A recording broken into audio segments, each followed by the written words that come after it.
అనగనగా అయోధ్యలో ధర్మానికి ప్రతీకగా నిలిచిన రాముడు ఉండేవాడు.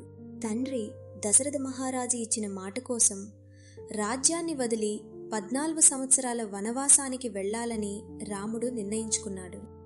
ఆ వార్త విన్న వెంటనే సీతాదేవి, నీతో పాటు అడవికి వస్తాను, నీవున్న చోటే నాకు అయోధ్య అని ధైర్యంగా చెప్పింది. ఇదంతా చూసిన లక్ష్మణుడు మాత్రం ఒక్క క్షణం కూడా ఆలోచించలేదు.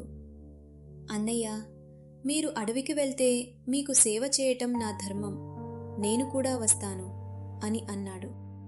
అడవిలో రాముడు సీత ఉన్న చోటే లక్ష్మణుడు ఉండేవాడు.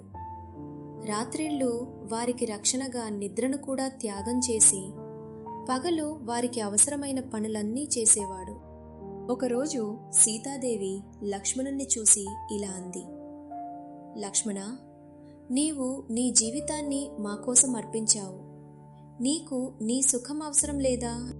అందుకు లక్ష్మణుడు వినయంగా నవ్వుతూ ఇలా అన్నాడు, అమ్మా, మీ సేవలోనే నా ఆనందం ఉంది, రాముని ధర్మమే నా జీవితం. ఈ కథ ఇచ్చే సందేశం, నిజమైన ప్రేమ అంటే త్యాగం, గొప్పతనం అంటే పదవి కాదు, సేవ.